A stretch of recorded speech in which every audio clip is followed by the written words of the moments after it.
Good evening, and welcome to the 2024 Annual Business Meeting of the American Occupational Therapy Association. This meeting will be recorded and posted on our website for those who are unable to attend and to allow your continued review of the information that we will be sharing this evening. We are so glad that you have joined us and greatly appreciate the time that you have taken to be here. We are excited to share the association's accomplishments from the past fiscal year, as well as the goal for the coming year. I now call the meeting to order and recognize Linda Struckmeyer, AOTA Secretary, to report on whether a quorum is present. Madam President, for the members of the American Occupational Therapy Association to meet quorum, 100 members must be present in person or electronically. There are at least 100 members present, and we have met the quorum requirements established by the bylaws. Thank you, Linda. At this time, I appoint Sarah E. Merkel, attorney and professional parliamentarian, as the parliamentarian for this meeting. If you have a question during the meeting, please use the question and answer feature in Zoom. Please do not use the chat feature for questions, as it is not possible for our staff to effectively monitor the chat feature during the meeting, and we want to make sure that we see your questions and answer them. We have designated time at the end of the evening for a Q&A session, and we will collect the questions that come in throughout the meeting and address them at that time. At this time, I would like to introduce Katie Jordan, AOTA's new Executive Director. Katie officially started her role a week ago today and brings a wealth of experiences and accomplishments that have resulted in crucial wins for our occupational therapy profession. We are excited about all that she will accomplish with and for AOTA, and I wanted to make sure that she had ample time this evening to share her vision. Katie? Thank you, Allison. Hello to all of my fellow occupational therapy practitioners. As President Stover stated, 1 week ago today, I started working for all of you as the Executive Director of AOTA. The last time an OT practitioner served in this role was from 1987 to 1999, when Jeanette Baer served as your Chief Executive. I've always been inspired by her legacy, and I'm honored to bring the same distinct perspective and intersection of occupational therapy practice, leadership within and outside of the profession, strategic thinking, and business and management experience and expertise.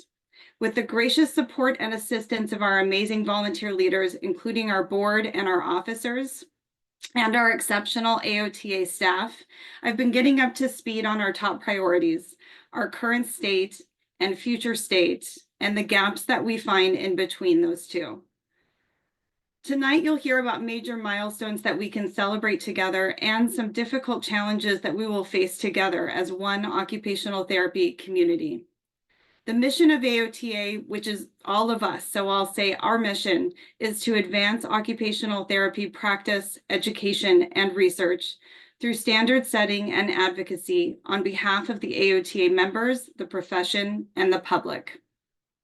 My priority is to fulfill that mission and to work with all of you on implementing the strategic steps needed to drive the profession and the organization forward to ensure sustainability and success for all of you, the practitioners, the researchers, the students, and most importantly, the clients that we serve. Thank you for being here. Thank you for being engaged and informed members. We appreciate your many contributions, and we need your continued support as we strive towards our shared vision. Including my start here at AOTA, there have been changes to the staff and organizational structure. We are pleased to announce tonight that governance, ethics, and DEI-JAB have been integrated together under AOTA operations. This integration marks a significant step towards a more cohesive and comprehensive approach to our mission that highlights the central focus of DEI-JAB in the governance and operations functions at AOTA. Sharmila Sandhu now leads operations as our new Chief Operating Officer. Varlisha Lyons has expanded her role and now serves as our new Vice President of DEI JAB and Governance. Bringing DEI JAB governance and ethics together in a cross-functional structure again demonstrates and underscores the critical role that all play in the health, strength, and future of the OT profession. Joining the team are Melissa Tilton, our new Director of Governance, and Angela Warren, who will be serving as the Practice Manager for DEI JAB and Ethics. I invite you all to log into the website to engage with our newly available interactive organizational chart, where you can find all of our incredible staff, click through the new structure, and locate the talented professionals that support the mission of AOTA. Change is hard, and I want to acknowledge the difficult decisions that have been made over this last year. I want to thank all of the staff that have departed the organization this year for their service and sacrifice. They will always remain a part of the AOTA community and the occupational therapy family. I'd also like to thank all of the staff that continue to serve and be good stewards of the organization's resources. For over a year, we have benefited from the wisdom and guidance of our interim executive director, Mr. Charles Jeffers. As we journey forward in this next phase, I wanted to personally thank Charles for all of his hard work and support to the organization and all of us during this transitional time. Lastly, I'm pleased to recognize and celebrate our retiring staff this year that have dedicated many years of service to AOTA and the profession. Pictured here are individuals many of you will recognize: Allison Bondurant, Aylin Schuld-Davis, Frank Gaynor, Clark Collins, and Darlene Dennis. They all hold a special place in our hearts and community. Please join me in congratulating them on their retirement. That concludes my report, and I'll now turn it over to Vice President Christina Reyes-Smith to provide you with our membership report. Christina? Thank you, Katie. For those who may not be aware, I was recently elected as the Vice President of the Board of Directors. My term began on July 1st, 2024. It's my pleasure to provide the AOTA membership report. AOTA ended fiscal year 2024 with 56,829 total members, which is down nearly 2% compared to fiscal year 2023. We ended fiscal year 2023 down 4.3% compared to the previous year. Our focus for fiscal year 2025 will be to end the year with the same number of members we have at the beginning of this year. We're seeing small but promising gains in our member retention rates from fiscal year 24 to fiscal year 25. Our membership task force has been leveraging technology and data science to develop strategies and initiatives to engage current and prospective members, improve membership experiences, and highlight the advocacy, career development, and practice resources which are available for our professional success. We're also implementing transformations which will help improve communication, engagement, and effectiveness for our members and other stakeholders. Though we anticipate we'll make even more headway in this critical priority over the upcoming years, we're asking for your partnership in sharing about the value and benefits of your AOTA membership. Together, we can ensure a strong association and profession for the future. Our occupational therapists continue to be the largest group of members, followed by OT and OTA students, and then occupational therapy assistant members. A few years ago, AOTA introduced the basic option to make membership more affordable. We also introduced the Plus Plus and Premium options with more value, including access to over 200 AOTA continuing education courses. Plus Plus is the most popular option, followed closely by Basic, telling us that our members like being able to choose a membership option that matches their budget and the benefits and services that they desire to receive from AOTA. Over the past 4 years of membership decline, AOTA put together a task force representing nearly every function within AOTA to develop recommendations. This most recent year saw the smallest decline, but we still saw fewer members at AOTA by the end of the fiscal year than we had at the beginning. The task force looked at several years of data from surveys, including the compensation report, dues pricing surveys, focus groups, and general input from members, including feedback to customer service. The task force developed recommendations. These recommendations informed a lot of the activities and plans you'll see later tonight.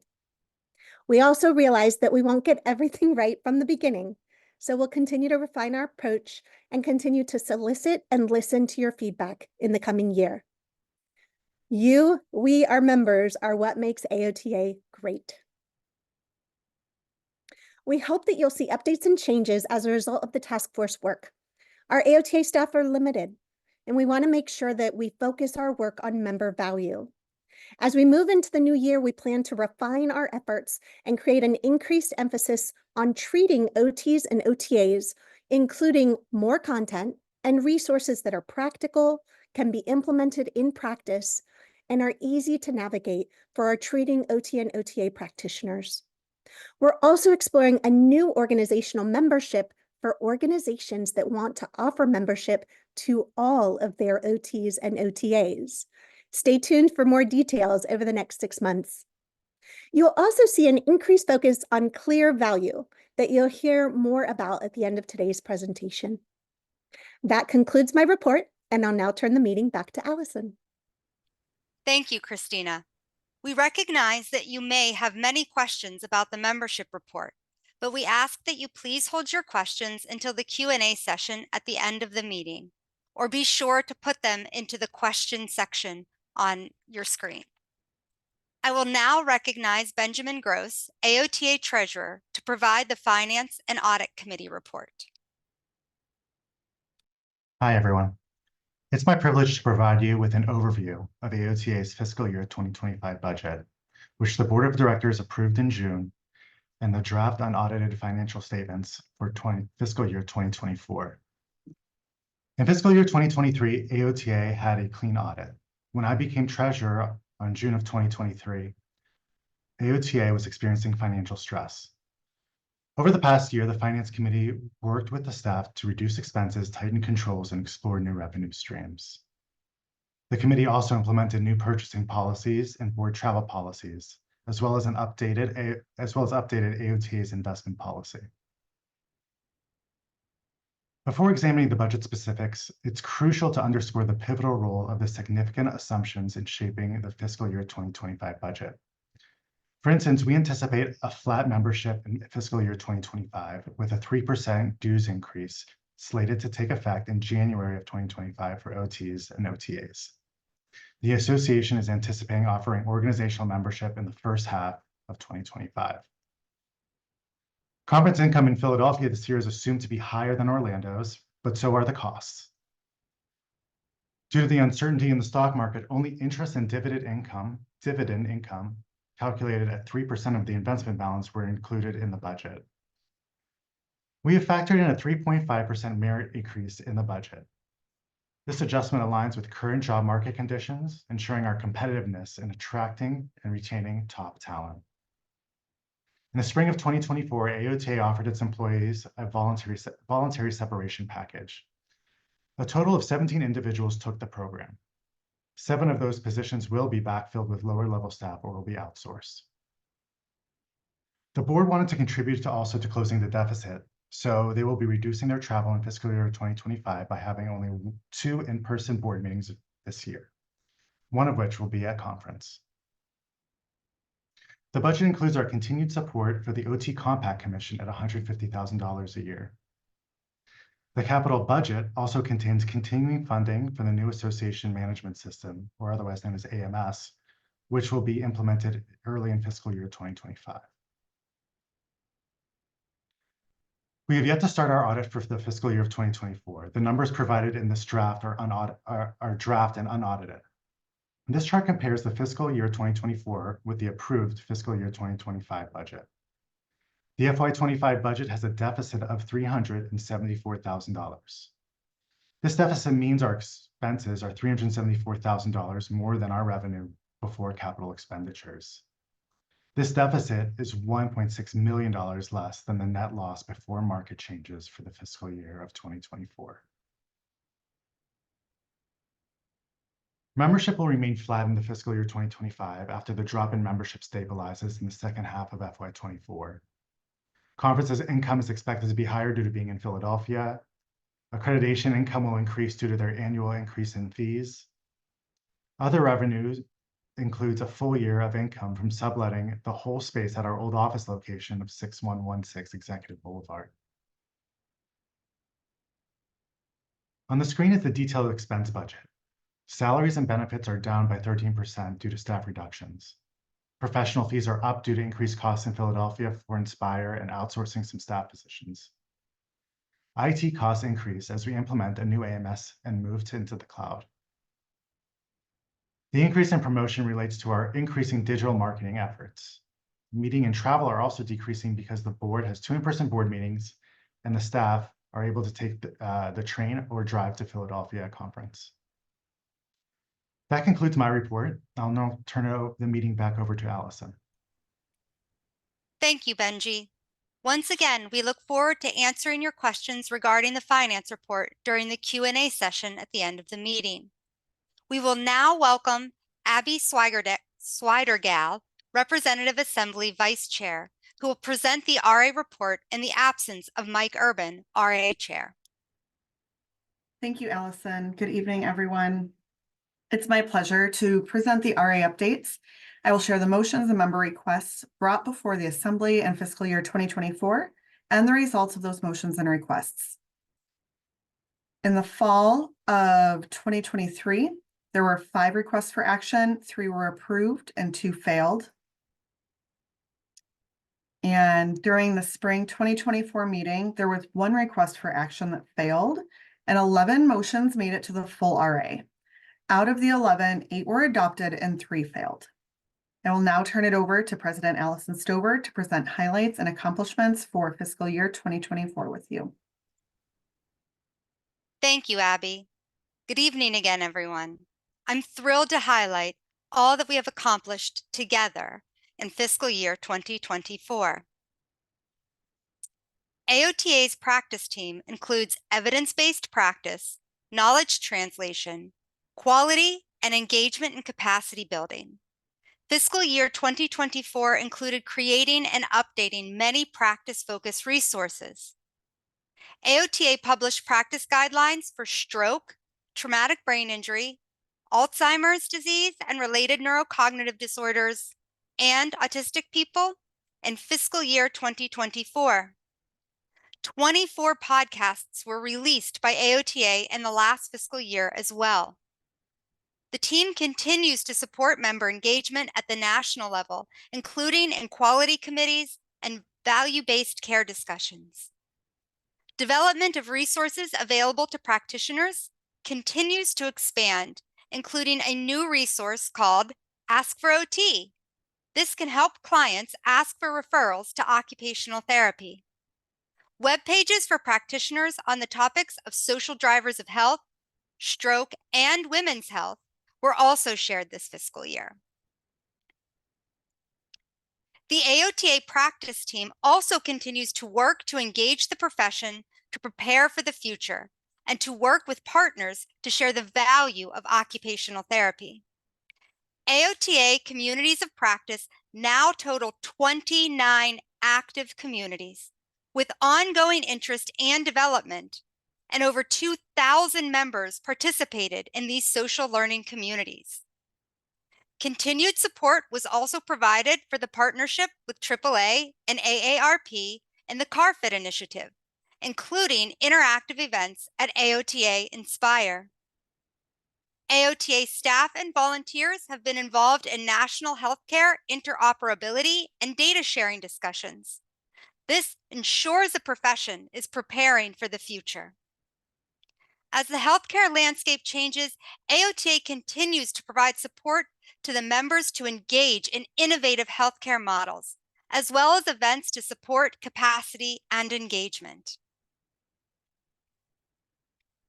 While the practice team worked to improve your everyday practice, the AOTA advocacy teams have been accomplishing important policy wins for the profession.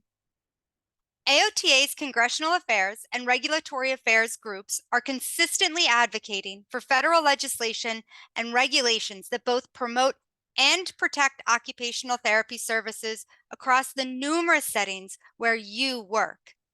Here are a few highlights from their work this last year. AOTA has developed a close relationship with the Department of Education to advocate for the role of OT in schools and to ensure that federal funding for education supports the work of occupational therapy practitioners in the schools.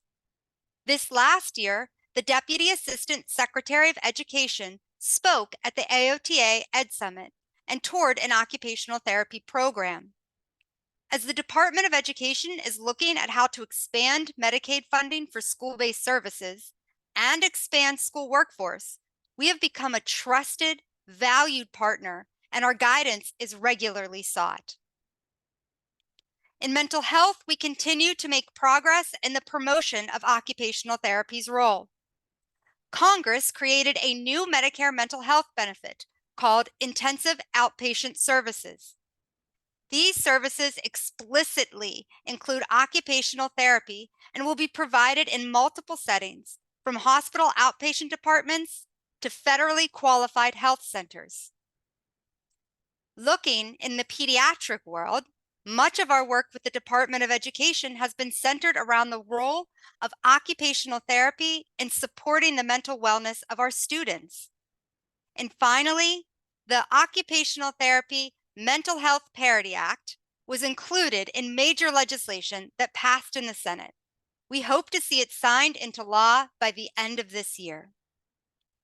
While we continue to face reimbursement challenges for outpatient services, AOTA's continued advocacy with the Centers for Medicare and Medicaid Services has resulted in multiple crucial and strategic wins.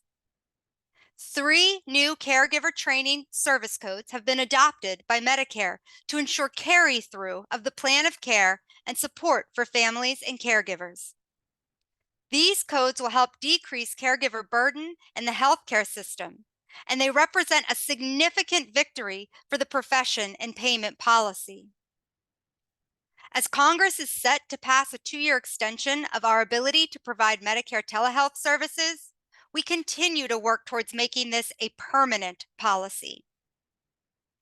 The proposed Medicare physician fee schedule rule includes a proposal to modify current OTA supervision requirements in private practice, moving those requirements from direct to general supervision, recognizing the critical role of our occupational therapy assistants. The proposed rule would also reduce administrative burden on obtaining physician signatures on the plan of care.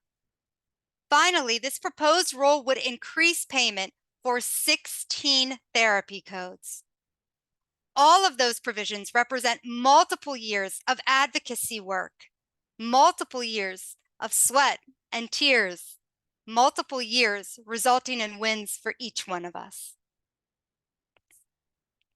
As we look into home health initiatives, AOTA continues to support and focus promoting the importance of occupational therapy and home health. This year, we saw the introduction of the Medicare Home Health Accessibility Act, which would make occupational therapy a qualifying home health benefit. In February, AOTA met with CMS home health policy staff about the need for safeguards to ensure patient access to OT delivered in the home. The recently released home health rule includes multiple provisions aimed at ensuring beneficiaries are able to access the occupational therapy that they need, based on AOTA's advocacy with CMS. At the state level, our state affairs team works closely with state association leaders daily to advance the profession's interest. State associations address a range of issues, including Medicaid, scope of practice, telehealth, fair copay, caseload, workload in schools, mandated coverage for therapy services, QMHP status, and of course, state licensure. Our work to create a licensure compact for the profession continued in 2024.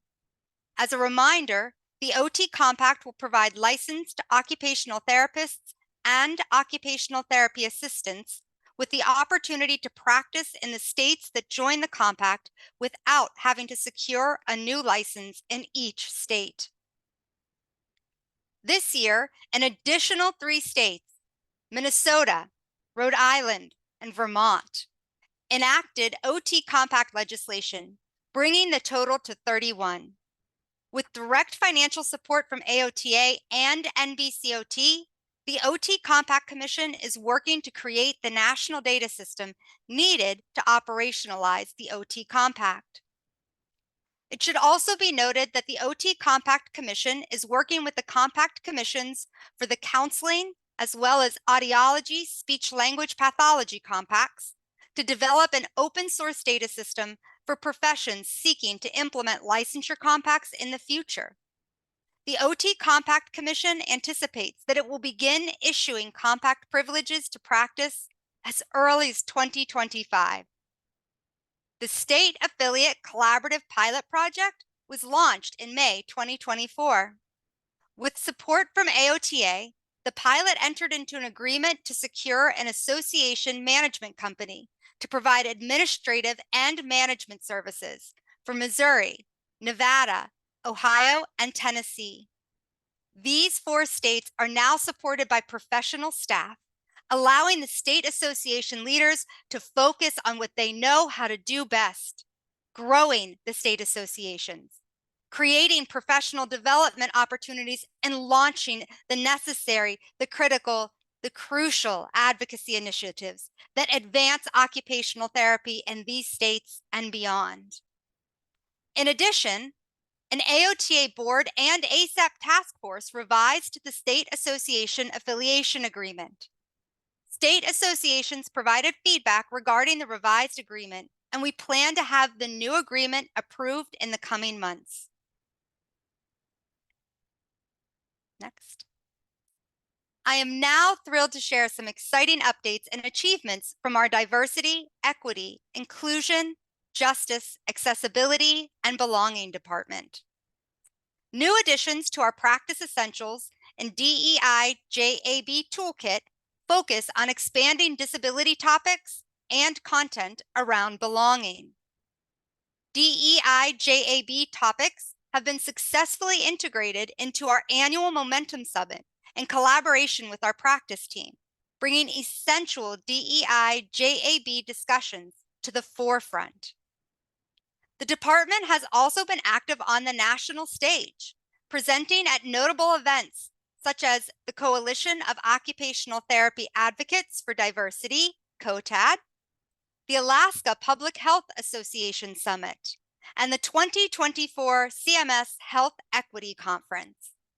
We are honored to be recognized as a change maker for health workforce well-being by the National Academy of Medicine to highlight our ongoing efforts that promote a healthy workforce for occupational therapy practitioners.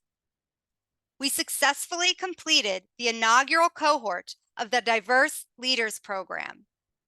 This initiative has already shown tremendous impact, with 3 out of the 5 DLP scholars now serving in leadership roles within our association, including the Volunteer Leadership Development Committee and the DEI JAB Committee. Look for their names, greet them. You'll love learning from them.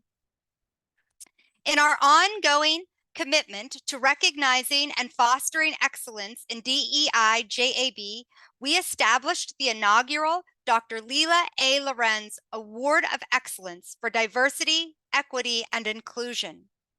Additionally, we launched a special campaign to join in the celebration of the 50th anniversary of the National Black Occupational Therapy Coalition. We were honored at the outstanding contributions of NBOTC and the first winner of the Leila A. Lorenz Award, Dr. Shirley A. Wells, during the 2024 Inspire Annual Conference. As we continue to work toward a more inclusive, equitable, and healthy future for all, Our work with groups such as the MDI network becomes increasingly important, vital. Thank you to the more than 7,000 participants who attended AOTA Inspire 2024 Annual Conference and Expo. Together, we explored new horizons, shared invaluable insights, and fostered connections that will truly resonate in our practice and communities. Collective effervescence. And with an impressive local economic impact of more than $18 million, Inspire was a lot more than just a conference. As we closed out fiscal year 24, we also successfully hosted 2 brand new specialty conferences. The Women's Health Specialty Conference, with much representation of the vastly important pelvic health work in our world as well, drew in 208 attendees and generated $28,275 in revenue. Additionally, the Entrepreneurship Specialty Conference attracted 215 attendees, contributing $29,950 in revenue. Sometimes I just have to stop and take a breath. It's amazing to see what the collaborations of you and the staff at AOTA are able to do for our incredible profession. I just have to say thank you. Now, let's look ahead to the exciting plans and priorities of fiscal year 2025, which began on July 1st, 2024. First, I'd like to talk about AOTA's strategic framework. This is what drives the AOTA staff's operational priorities so that they can develop meaningful business plans with our operating budget. AOTA's strategic principles focus on 3 key pillars: to transform by embodying DEI, JAB values in all aspects of the association and the profession, to advocate with policymakers, payers, and the public for equitable access and fair and meaningful reimbursement and payment for OT services, and to be the essential resource to build the capacity of OT practitioners through professional and leadership development throughout one's career. Based upon various data points, including the Membership Task Force report, which Christina shared with you earlier, the board agreed to focus on the following operational priorities in fiscal year 2025. These operational, while the practice areas of occupational therapy are broad and they span life, space, and time, there are 2 content areas for initial focus, including rehabilitation and disability, and children and youth. While recognizing the incredible work of AOTA staff, volunteers, members, the incredible work of you that are here with us tonight, you listening to the recording, recognizing that this work advances and advocates the interests of over 250,000 occupational therapists, occupational therapy assistants, students, educators, entrepreneurs, and scientists. The initial areas of our focus for fiscal year 2025 include OT and OTA students within 1 year of graduation, treating practitioner OTs and OTAs in their 2nd year of membership, and prospective members who've engaged recently or let their memberships lapse recently. Do you know anyone in that group? Can you help us? These operational priorities will be based in the following areas. In fiscal year 2025, the practice team will continue to focus on creating resources for members. New models for sharing occupational therapy best practices will continue to be explored to reduce time taken to create resources and reduce the time it takes to get information from research to clinic. Throughout every fiscal year, we always remember You are the most important. You are the voice. You are AOTA. And likewise, support for member engagement, growth and practice resources, and the work that has begun over the past fiscal year remain a priority. National committee participation and engagement with other national organizations, collaborations, and partnerships will also continue. In the area of DEI, JAB, and governance, we will focus on the following areas in fiscal year 2025.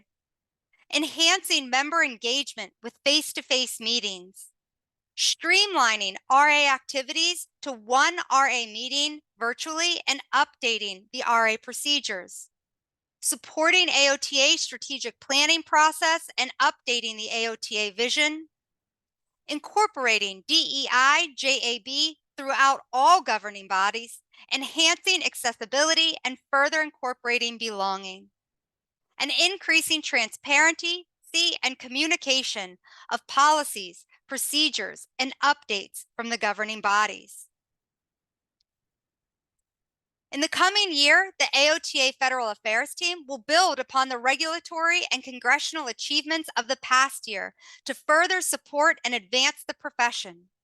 They will work to promote the importance of OT in home health and to ensure the appropriate utilization of OT services in the home. They will improve coverage and reimbursement for full range of OT services across payers, including Medicare, Medicaid, and private insurance. Support OT practitioners in school-based settings and ensure they can provide the full range of occupational therapy services to all students. And ensure inclusion of OT in mental health programs that make sure these services are appropriately reimbursed, the foundation of our profession proudly reflected in the work. And they will maintain and expand access to OT telehealth services. In this fiscal year, AOTA's state affairs team will continue to work closely with state associations to enact the Occupational Therapy Licensure Compact, revise state practice acts, and defend against effort by other professions to encroach on the occupational therapy scope of practice. AOTA will work with state associations to push forward legislation to advance the role of OT in mental health, to improve access to occupational therapy, as well as payment for our services. Earlier, we mentioned that the state affiliate collaborative pilot project was launched this spring. We are making a strategic investment in these state associations to help them grow, so they have the resources needed to advocate for the profession and to have the tools that they need, such as a lobbyist in the state capitol, to guide their advocacy with state policymakers. Each state's win is an opportunity for a full country's win in occupational therapy. This year, we will host 4 in-person specialty conferences. The adult rehab will be held on September 13th to 14th in Cleveland, Ohio. The mental health specialty conference will take place on October 25th to 26th in Oak Brook, Illinois. Education Summit is on November 8th to the 9th in Charlotte, North Carolina. And Children and Youth will be held in Seattle, Washington on December 13th and 14th. We look forward to seeing you there, saying hi, and getting more of your voice heard. Please remember to check out the AOTA events page to learn more and to register for these events. We will continue to have our virtual specialty conferences. The topics and the dates will be determined.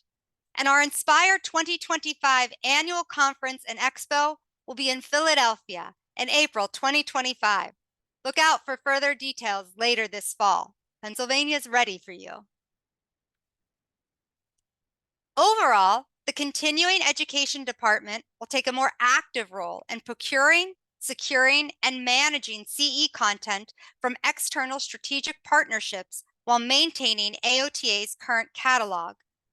Continuing education will explore continuing education partnerships that will increase professional development offerings and member value. Continuing education will continue to explore new AOTA professional certificate offerings and explore new models and/or partnerships to address the gaps in advanced credentialing. The approved provider program will strive to increase the visibility of its providers. The goal is to grow the APP program. This serves two purposes. It increases the number and variety of AOTA approved professional development activities that will support recertification and relicensure. And it increases the visibility of our approved providers, making it a more attractive and potentially lucrative venture for current and new providers. Christina, our Vice President, who you met earlier this evening, will now give the strategic planning update. Thank you, Allison. So we have initiated the process for developing the strategic plan for fiscal year 2026 and also for Vision 2030. A request for proposals is currently being developed and will be sent out in the near future. We anticipate that in September 2024, the proposals will be reviewed and a final consultant will be selected. Next, in October 2024, we'll work with the consulting organization to begin preparing for the upcoming strategic planning sessions to be held at a board meeting in November 2024. We would like to collect input from various stakeholders, so this will be prioritized as a part of the consultant hiring process. We plan to unveil AOTA Vision 2030 at the Inspire National Conference in Philadelphia, Pennsylvania. We hope to see you there, and we'll also share more detailed information through our regular AOTA communication channels as this process gets underway. AOTA has two upcoming calls for nominations that we would like to bring to your attention. First, the Volunteer Leadership Development Committee invites all AOTA members to nominate yourself or a colleague for an elected volunteer position. We hope you'll consider joining us as an emerging or seasoned volunteer leader to help move the occupational therapy profession forward. The nomination window opens on Monday, September 23rd, 2024 at 12 p.m. noon and is active through Monday, October 14th at 11:59 a.m. Eastern Time, just before noon. Each year, the American Occupational Therapy Association also recognizes and honors colleagues who have made significant contributions to the profession of occupational therapy. Be a part of the process by nominating a colleague for one of AOTA's prestigious awards. The awards nomination cycle will open Wednesday, August 8th, at 11:59 a.m. and will be open through Thursday, September 12th at 11:59 a.m. Eastern Time. You can visit the awards page to learn more. AOTA is pleased to share the proposed bylaws changes for a member vote. A special thank you to our Bylaws, Policies, and Procedures Committee for the efforts to coordinate the proposed changes, which represent our commitment to a framework of strategy, structure, and culture for effective and responsive governance that elevates AOTA's performance. We encourage all members to thoroughly review the draft proposed bylaws.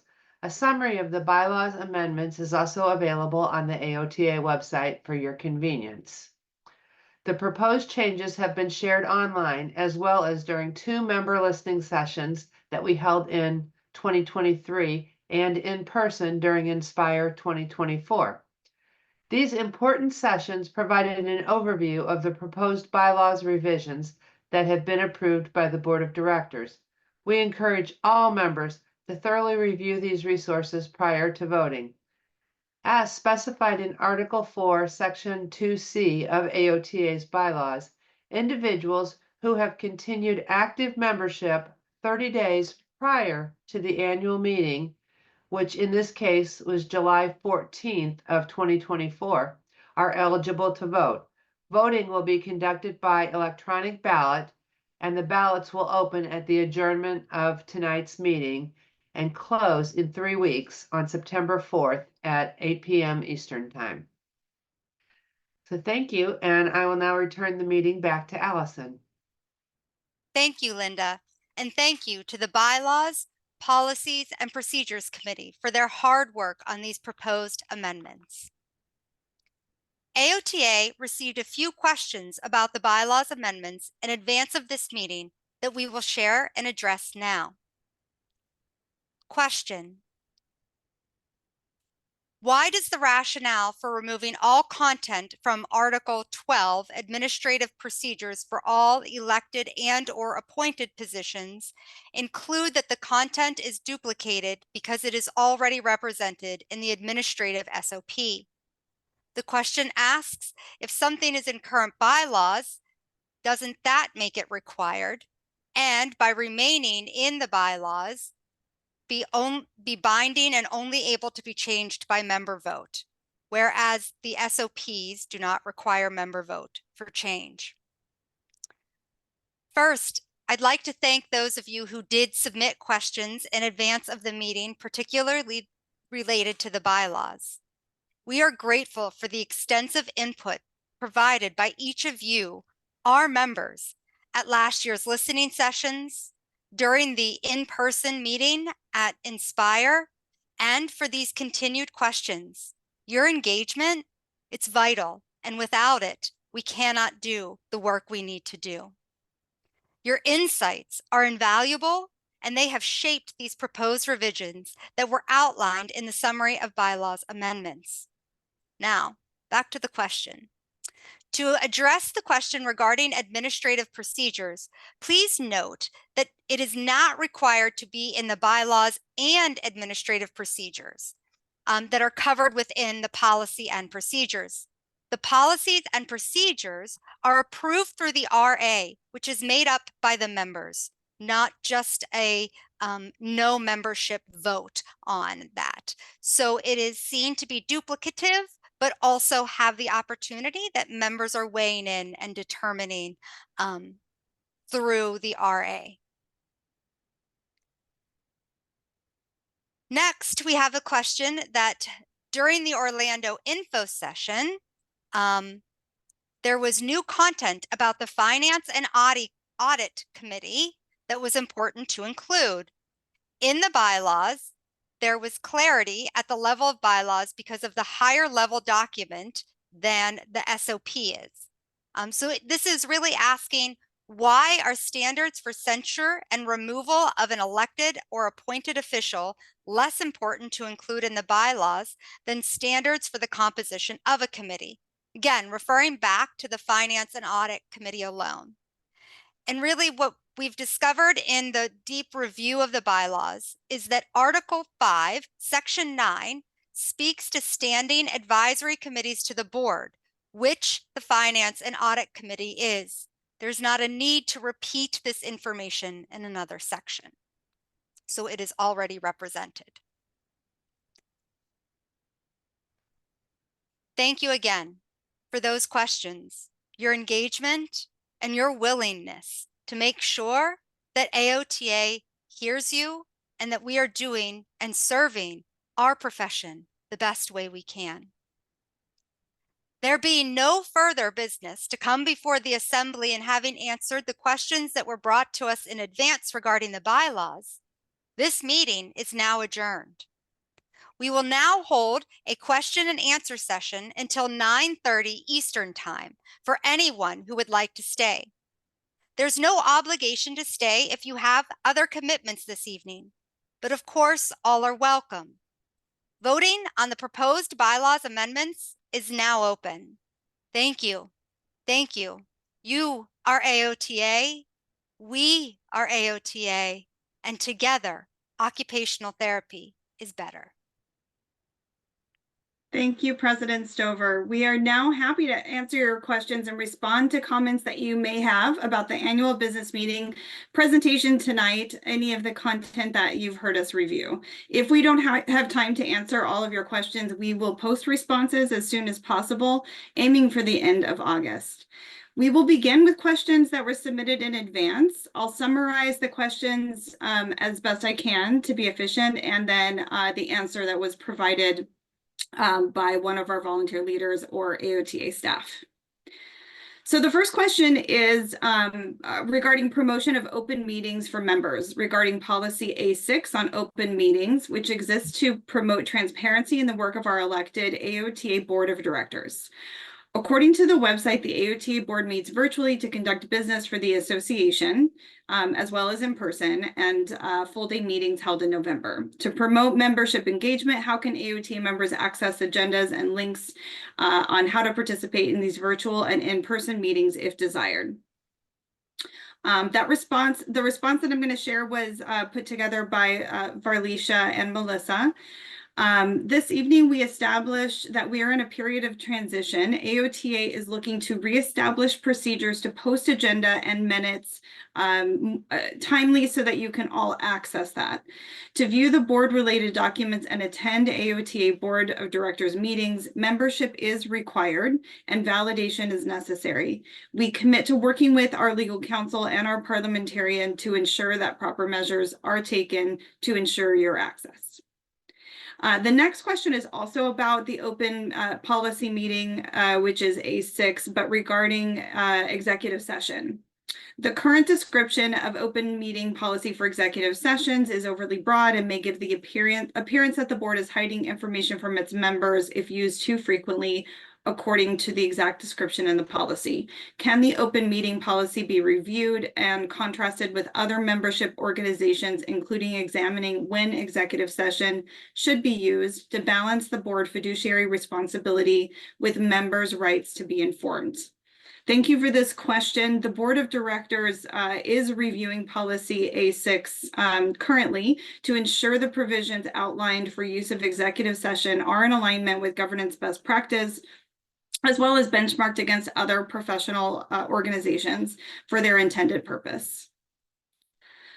The next question is regarding mental health. There is a major shortage of mental health trained professionals. What is the plan to ensure BCMH is reinstated so that OT practitioners can better demonstrate that they are qualified and belong in services across the mental health and behavioral health continuum of care?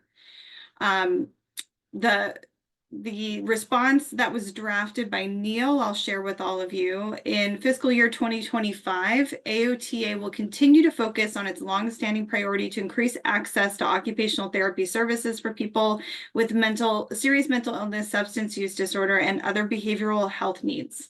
Through AOTA advocacy over the last few years, we've seen occupational therapy wins, many of which you heard about tonight, including a number of federal regulations, such as CMS naming OT as a core benefit in IOP programs for mental health services. In addition, AOTA and its members and collaborative partners have made significant progress on the Occupational Therapy Mental Health Parity Act that seeks to remove, Parity Act, that seeks to remove barriers to the provision of occupational therapy services for someone with mental health diagnosis under Medicare and Medicaid, where those services are already allowed in the benefit. In addition to increasing access, AOTA continues to focus on building the capacity of occupational therapy practitioners to provide mental health services. Led by our subject matter experts, AOTA has developed a strong portfolio of continuing professional development and resources and practice tools, such as the Mental Health Toolkit and practice guidelines for adults living with serious mental illnesses, which are available to all members. And I think that link either is or will be available soon in the chat. Regarding the request for the development of advanced certification exam in mental health, the development of advanced practice credentials does remain a priority for AOTA. In 2019, AOTA established the Occupational Therapy Advanced Certification Commission. This group of practitioners was charged to independently develop 3 certification exams meeting national accepted standards. Last year, the 3rd exam was developed and launched.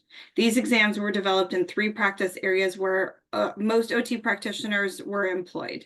In fiscal year 25, there'll be a pause on the development of new exams. The primary challenge by the program is the high cost of the exam development and the maintenance that is not recouped by the number of practitioners pursuing the advanced certification in the profession. In fiscal year 25, we'll focus on exploring a few strategies that would allow exam-based certification to be financially viable for us, and the expansion of portfolio and practice areas, as well as new models and or partnerships that could address these gaps in advanced credentialing and continue to develop new AOTA professional certification and alternative to advanced credential offerings. The next question is about AOTA's relationship to state associations who are struggling with membership, and this response is from Chuck. AOTA works closely with state associations on a daily basis related to state legislative and regulatory advocacy issues. AOTA State Affair Groups also staffs the volunteer leadership group known as ASAP, the Affiliated State Association Presidents. ASAP is comprised of the state presidents from all 50 states, DC, and Puerto Rico. The ASAP Steering Committee has compiled a collection of resources on the ASAP Community Forum to help support state presidents on a range of association management topics, including membership. Membership recruitment and retention is a frequent topic at ASAP annual meetings and ASAP webinars. Guest speakers from AOTA and other organizations have provided information about best practice for the association management community, and we've also shared AOTA data and market research to help inform state association member recruitment efforts. I encourage your state association leadership to reach out to State Affairs Group anytime, which is state@aota.org, and the ASAP Steering Committee to discuss your situation in your individual state. One way that AOTA can help is to partner with state associations to lead advocacy initiatives at the state level, and to demonstrate the value of AOTA in partnership with our state associations. The next question is about a plan to engage in a more robust utilization of OT Jobs Link website. And this question is from Jeremy. Thank you for the question. AOTA's Job Link website includes job postings as well as additional resources like career coaches and resume writing for additional fees. We also include featured jobs in our email campaigns to remind our members about OT Job Link. In collaboration with OT Job Link, we also host virtual career fairs. Jeremy's also shared that someone from his team would reach out and be happy to have additional conversations about OT Job Link. The next question is about this annual business meeting, actually, and if the meeting could be recorded and shared, which we shared at the beginning that it would be. There were some questions about ability to register. We did actually cap out of our license that we had, which is great that there was so much interest in people attending. So we expanded that license to allow everyone that wanted to register. In addition, we have offered a YouTube live stream and will be recorded for future viewing. The next question is about staff that left the organization this year. What does this mean for the future of AOTA? Will conferences still be held? What does this mean for AOTA's lobbying capacity? As stated in our treasurer's report that Benji shared earlier, 17 AOTA staff opted for the voluntary leave program. 7 of these positions will be backfilled or contracted to cover the work. While cutting cost was necessary and the fiscally responsible thing to do, we will also work hard to ensure that all parts of our association, including advocacy, remain a priority. In addition to keeping close control on costs, we will also focus on building our core revenue sources like membership and conferences, and expanding ideas on new and innovative sources of income as well. And we need your support there too. Please encourage your colleagues to join and get engaged in the work that we all do to protect and support our profession and AOTA. That's the last question that was sent in advance. I'll now move over to the questions that were posed live during the meeting. And I'll start with Jeremy, if you want to jump in with the questions that we have on membership. There were a few regarding the percentages of membership compared to like organizations like APTA and ASHA, the number of AOTA members relative to the number of OT graduates, and are other organizations such as APTA experiencing decreases in membership? Sure, absolutely. So I've got these in a slightly different order, so I'm going to rephrase Sure. and then provide the answer so that I don't lose track of anyone's question. So the first question I have is asking if we collect data on members who leave the association. We do. And in fact, this is one of the data sources that the membership task force used to take a look at and make some recommendations around. So recommendations and approaches that we have that have been informed by this. There's two specific examples that I have tonight. I'm happy to keep the conversation going. One is the introduction of the basic membership to make membership more affordable across all of our categories. And the other is an increased focus on value in a simple, understandable way that we can live up to around advocacy, practice resources, and professional development. And I think you'll see both of those continue in fiscal year 25. We were also asked about percentages of membership for organizations like APTA and ASHA. The membership task force did a national comparison. We saw that APTA has a slightly larger percentage of practitioners and students than we do. Most organizations release their total membership and don't release it by category. So APTA has a slightly larger average, and ASHA maintains one of the largest market shares of any similar organization, really in any health or health-related professional association. So they have a much larger market share than we do, or most others. The next question was about how AOTA members relate to the number of OT graduates, because we're seeing fewer students entering OT. We are maintaining over 90% of students as members. We are seeing fewer students enter the field, which is a concern. So our total number of students is declining slightly over the last 2 years with the fewer enrollments, and we're committed to increasing retention and getting new members who are OTs and OTAs, both first-year practitioners and more established practitioners, while continuing to promote the great profession of occupational therapy. Are other organizations such as APTA also experiencing decreases in membership? Yes, actually many other organizations are showing a decline in membership. In a recent national survey that we follow really closely, less than half of professional associations saw growth in membership in 2024. So we're in that category of the kind of greater than half who either saw pretty close to flat or negative trends over the last couple of years. So we're really following closely on these national trends, and we're filtering some of the professional association best practices that are out there, learning from our colleagues, and looking at it through the lens of occupational therapy, because we know not everything relates to our audience or speaks to occupational therapy. So we're trying to follow both really closely. We also had a question about OTA membership fees, because looking at salary to membership fee ratio, and OTA practitioners do continue to be the lowest membership category. So after a really close review with our financial team, we decided that at least for this fiscal year, we are not in a position to decrease annual dues in any category. We are committed to continuing to listen to OTAs as we look for value and opportunities to bring more OTAs into the discussion throughout the fiscal year. And those are most of the membership questions that I saw. Thanks for the opportunity. Thanks so much, Jeremy. Abby, there were a couple of questions here about the RA new schedule. What are the anticipated benefits, and if the schedule will be revisited? And I think there was one other question that I might have sent to you about the RA schedule. Yes, thank you, Katie. There were several questions around the same topic.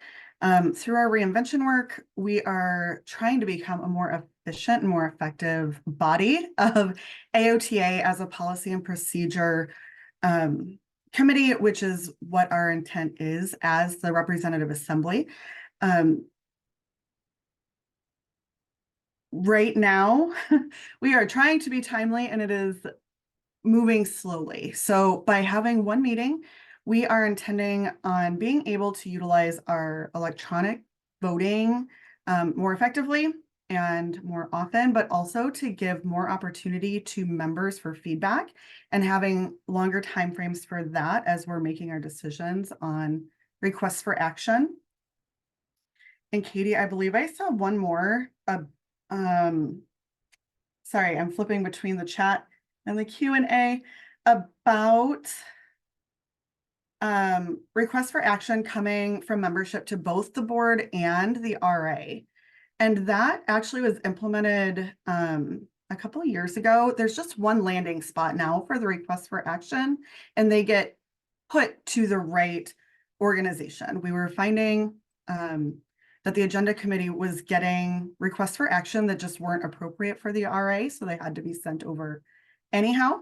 So now there's just one landing spot, and members don't have to worry about putting it to the right body, and we can put that to the right people for the action that's being requested. Great. Thank you so much, Abby.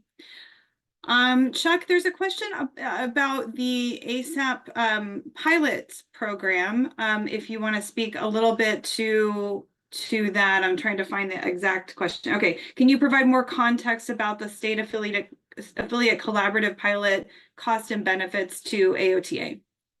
Sure, happy to talk about that. A good question, one of my favorite topics. It had started out as a conversation about the relationship between AOTA and state associations. And there was a desire to have AOTA do more to help state associations with our operations. You know, should AOTA add more staff to help with state associations with the work they do?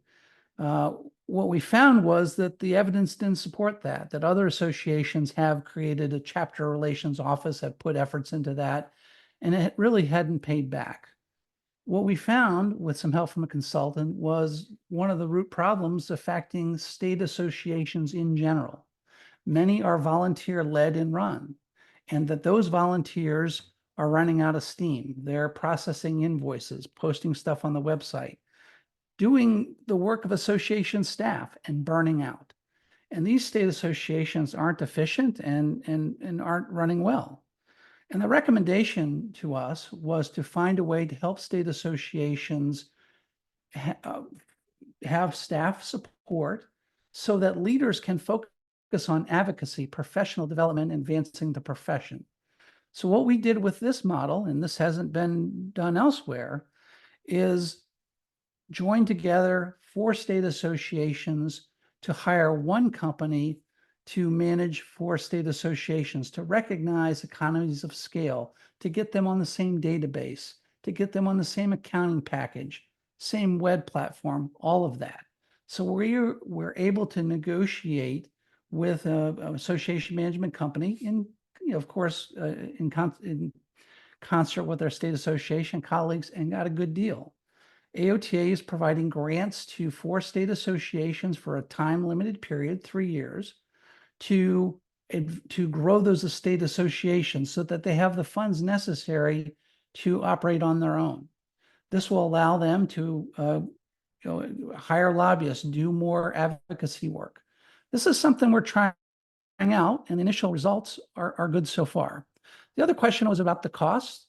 The cost is about 30% of the contract per year. So in this case, we were able to get a management, I'm sorry, I'm going overboard, but the cost is $100,000 a year. We're paying $30,000, okay? To have 4 state associations run by one association management company is a good deal. And so the benefit here is that we'll have stronger state associations that can advocate on behalf of the profession at the state level and can advance the profession. When we talk about advancing the vision and the mission of the profession, the state associations are critical partners with AOTA. I hope that helps. Thanks, Chuck. There was one more question in the chat about what 4 state associations joined together. Okay, so memory serves me correctly. Oh, I think Tennessee, Missouri, Nevada, In Ohio. and Ohio. Geez, under the gun here. Okay. I think Maddie's responding to that one too, so we'll get it answered. Thank you. That was great.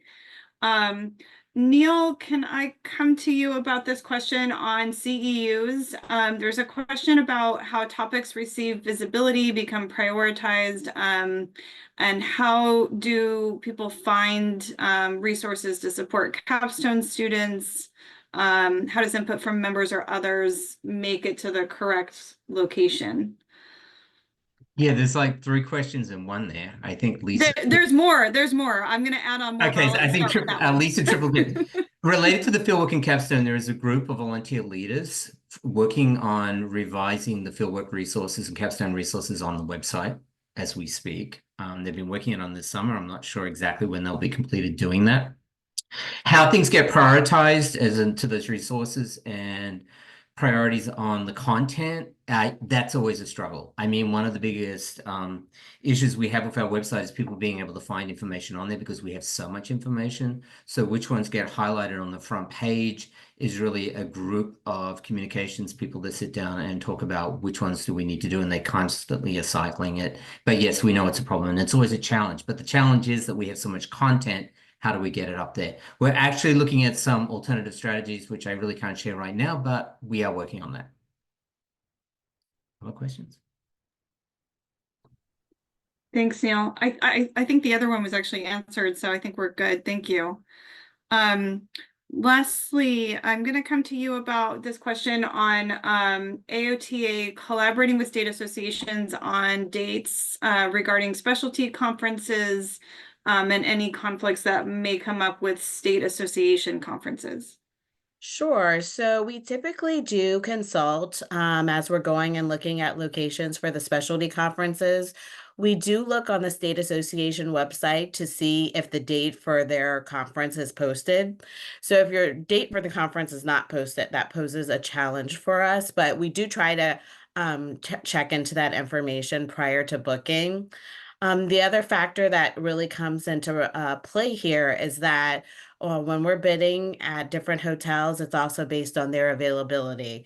So although we try as best we can not to conflict with state association meetings, sometimes it also just comes down to what the hotel has available for us.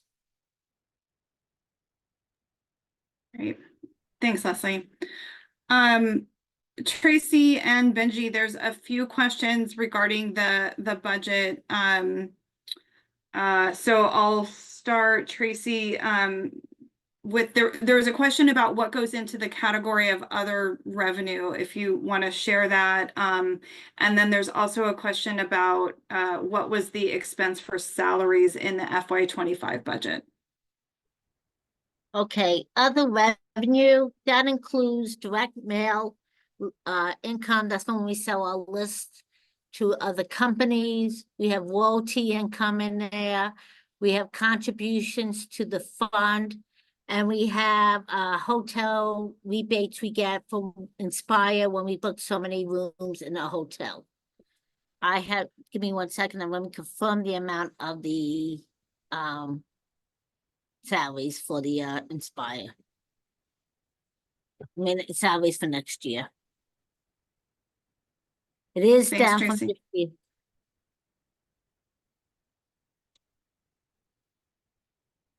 It's gonna be 11,240,000. Thank you. And then there was another question in that same one about the number of staff currently at AOTA. So if you use the link that we provided, you can see the organizational chart and you can see the number of staff that are there. There's 70 staff in the organizational structure.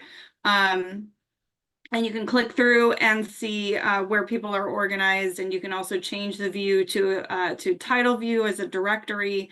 So it gives you a sense of who is there, what their areas are. And then Benji, there's a question about the association operating in a budget deficit, and what strategic things are we doing to get us to break even in the future? Sure. So I think it's also important to put into perspective what our budget was this past year. And so we were budgeted to lose over $2 million. And it came in at a loss of $2,087,000, which you can see on the FY annual budget that we did in the presentation today. And so when you're looking at this year's budget, you're looking at a negative of $374,000. So there's a lot of things that we did in order to get that down. I totally agree that needs to get to zero. It's not sustainable to have a deficit budget. And so some of the things that have led to that that reduction in the deficit include like the sale of the or not the sale, the subleasing of the building, and getting a new space that's much smaller and more cost effective. The organizational restructuring also assisted with that. And as far as strategy goes, I mean, this is something that we need to discuss as a board this coming year more, but one of the things is the organizational membership. And we're hopeful that can bring in some additional revenue. I also just want to make one more point, which is that although not a strategy, that is something that like we have to, we're really focused on from the board. But I also want to just mention to everyone else, like, if we're going to have a better budget this year, we need to have a great conference. And Philadelphia has always been good to us. That's where we have the centennial year. We're hoping to have a lot more people there. If we have a good conference, I'm hopeful that that budget will look more like zero instead of 374,000. Thanks, Benji. Yeah. Okay, there are a couple of questions around telehealth, and Sharmila, I don't know if you want to jump in or if someone else wants to respond to these, but there's a question about the most supportive funding sources for telehealth, and maybe someone wants to just give a brief update on where things stand with telehealth. Hi there. So I think Heather Parsons is going to take this one and talk a little bit about our advocacy with Medicare. Heather, are you comfortable coming on? Yeah, sure. So right now, there are several different levels of advocacy related to telehealth. Medicare, of course, is a crucial one because what happens with Medicare, other payers adopt. We are confident that Congress is going to pass a 2-year extension of our ability to provide telehealth services, along with other telehealth flexibilities like where services can be provided, not limiting it to rural areas. We have also made great progress in that the biggest telehealth bills that are out there include making us permanent telehealth providers instead of leaving that up to Medicare, which is what past bills did. So we continue to make progress in Congress seeing us as a top priority for permanent telehealth fixes. We think they are going to kick the can down, but we'll eventually get to permanency, but we'll have 2 more years. Additionally, we continue to make sure that private insurance and state Medicaids cover telehealth services, that we don't go backwards on that now that the pandemic is over. And we also, for Medicare, Medicaid, and private insurance, make sure that they're covering a nice variety of telehealth services. That is something that we've seen.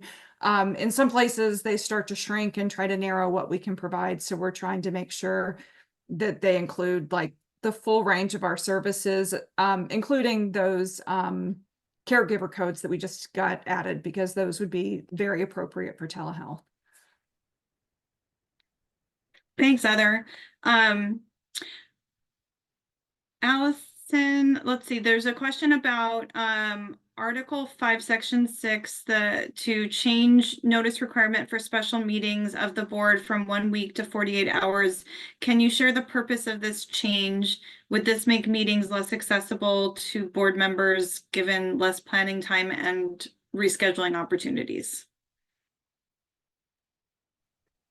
Yes, so when we were looking in and from the reporting from the work that the Bylaws, Policies and Procedure Committee had done, that this is more in alignment with best practices and what is currently being done, and that the previous requirement for the longer time frame was really related to the idea that we didn't have the opportunity to interact in such a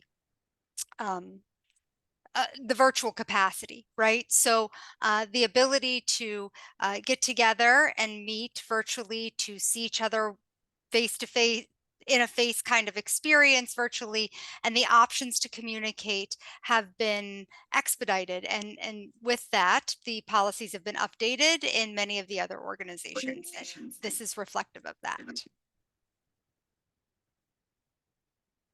Great, Thanks, Allison. Leslie, I'm just going to circle back to specialty conferences. There's another question about how does AOTA determine what specialty conferences occur, and is there a proposal process? So over the last several years, we've kind of gotten into, we know that we always do the education summit. That's something that happens every year. Children and youth is something that also we offer every year.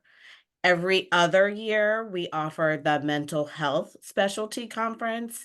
And then for the past 2 years, we have implemented the adult rehab specialty conference. And that's in direct response to the membership task force that we know this is a special area of practice that we really want to focus on. So those are the 4 that we're doing. And then we're also trying to look at our virtual offerings to be able to expand that. And that's really trying to focus on emerging practice areas, which is what we did this year with entrepreneurship and also with women's health. So we're really trying to respond to what's going on and what are those emerging practice areas with the virtual conferences. Great. Thank you so much, Leslie. There's a question about AOTA staff and the AOTA staff that are currently in the headquarters building. And has there been any consideration of space changes given the budget deficit? So I just wanted to address part of that, and then I'll turn it over to Charles to speak a little bit more as well. But we are a hybrid working environment. We do maintain headquarters in downtown Bethesda, but staff are hybrid. So there are staff sometimes in the building, sometimes remote, and sometimes traveling across the country to meet with all of you and to attend different meetings and events and advocacy opportunities. So we did recently move, we did downsize the space and move into a smaller space, and we were able to sublease our previous larger space, which actually helped to offset some of the budget challenges that we were facing. Charles, do you want to talk a little bit about the new space, because you were there for the move and getting that all up and running? Sure, Katie. So our previous space, for those of you who visited that space, was 22,000 square feet. Our new space is about 10,000 square feet. So it's much, much smaller. We do have space for the library, which Ms. Kitty and others are going to be coming in to help get that set up. Or they've already started that process of setting that up. And it's a much more easily accessible space. Close to the metro line. Our old space where we just moved from wasn't as convenient as others. It's actually very close to the building that we previously owned. But it's a great space, and we would welcome anyone to come by at any time and see it if they would like.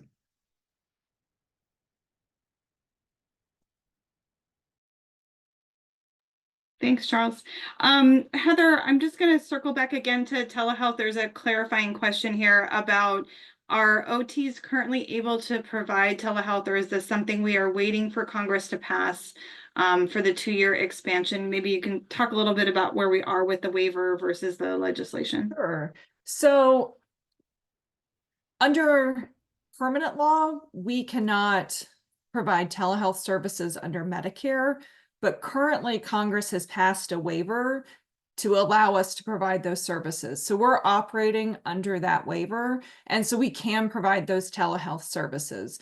There are a lot of other limitations on telehealth services that are also currently operating under a waiver. It's not just us. So we see Congress before December passing another extension of those waivers, so that there shouldn't be any lapse in our ability to provide those telehealth services. And then hopefully they will have enough data at the end of the next 2 years to be able to make us permanent telehealth providers. But there should not be a lapse, and we can definitely provide those services right now. Now, state Medicaid laws will vary, but the majority of states, we can provide them under Medicaid as well. Thanks, Heather. Neil or Sharma, I'm not sure who wants to address this, but there's a question about access to live webinars. Oh, sorry, free live webinars for private practice. I'm not sure if that's referencing like webinars that were recorded and then available in the AOTA store, or if they were live webinars that people could attend. But the question is, maybe it's a Leslie question. Yeah, it is. Yeah. Thanks, Leslie. I muted myself. I was getting ready to type a response when you asked Thank about you. it. Actually, it's funny. I was actually just chatting with Doug and Kara earlier today about getting back to doing the private practice webinars. Given our limited staff resources right now, we've agreed to kind of put a pause on that. But we are in conversation with Doug and Kara about bringing those back. So as we get some more staff hired in our department, we're hopeful to be able to bring that back. Thanks. And that's related to another question here about will there be reductions in services provided by AOTA given the financial strain? Are things like OT Practice Magazine or conferences, will those be impacted? And as Leslie just stated, we are committed to meeting our mission of AOTA and to providing a level of service that supports all of you and the clients that we serve. We may need to restructure some priorities or delay some things that we don't have the resources to address immediately. And we, of course, want to support our talented staff in making sure that they have access to the resources that they need and the time and space to do the high quality work that they all produce, as you've seen tonight, all the amazing things that our staff do. So while we don't anticipate not being able to meet our priorities, we will need to be thoughtful and strategic about the order of things and when we're able to address things as they arise. There's another membership question, Jeremy, and this may have been answered already, but there's a question about related to changes in regard to membership section 1, other categories of membership, including voting or non-voting members who may not be OTs, OTS, OTA, or OT. I would like to learn why this was included, since it allows voting members who are not occupational therapy practitioners or students. Did you follow that, Jeremy? I'm sorry if it's not clear. So I think that's a question about bylaws changes. Oh, okay. In the membership section 1. Okay. Linda or Allison, do either of you want to address that? And if not, we can respond later with a more clear answer. Could you repeat the question? Yeah, I'll just read it as it is in the Q&A. My question related to changes in regard to membership section 1F. Other categories of membership includes voting or non-voting members who may not be OTS, OTA, or OTs. I would like to learn why this was included, since it allows voting members who are not occupational therapy professionals or students. If I remember correctly from our conversation, we might have others that are interested in supporting the association that are not OTs, and we didn't want to be exclusive of them, but they would be non-voting. Okay. Thanks, Linda. Appreciate that. At this point, I don't think we have that option for them to join. Jeremy might be able to better answer that as well. Yeah, I think we could prepare a more substantial answer. Okay. And then I know that we're out of time, so any remaining questions that we didn't address in the Q&A, we'll develop a response to make available to all of you. There are a few that we may have answered part of, or they may have been answered in the presentation, but we'll make sure we draft a response that we can make available. And with that, I think we're ready to close. Allison, I'll turn it back to you. Yes. So thank you. I mean, to look down and see that there are still 204 participants with us is life breath. It reminds me that we are AOTA. Your questions are questions that represent that you care, that you're engaged, that this association is the association that helps us to advance and protect us working in this incredible profession. And I am overwhelmed with gratitude for each question, for each individual who was able to stay on for this type of engagement. And so thank you.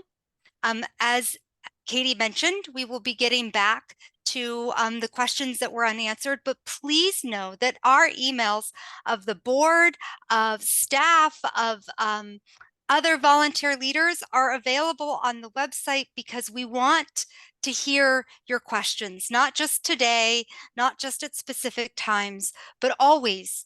We're doing this work together, and without you, I can't do it, and I know the rest of the board feels the same. So please don't think that this is the end of questions, but rather envision it as the beginning of our discussion and conversations. And I look forward to hearing from every one of you that is ready, willing, and eager to continue this conversation. So please reach out, connect, talk to us, and ask the questions. And finally, I want to give you all a challenge. And that challenge is that we are AOTA. We build the membership because we are the members. How will you challenge yourself today and tomorrow and this month to join in some of the incredible initiatives that Jeremy and the membership task force are creating to build our membership?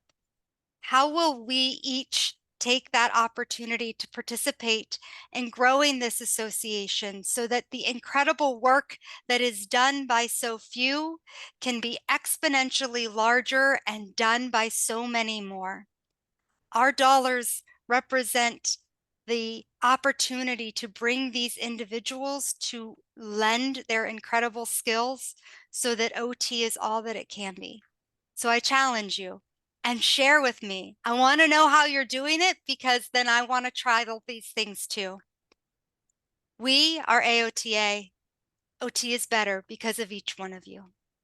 Thank you and good night.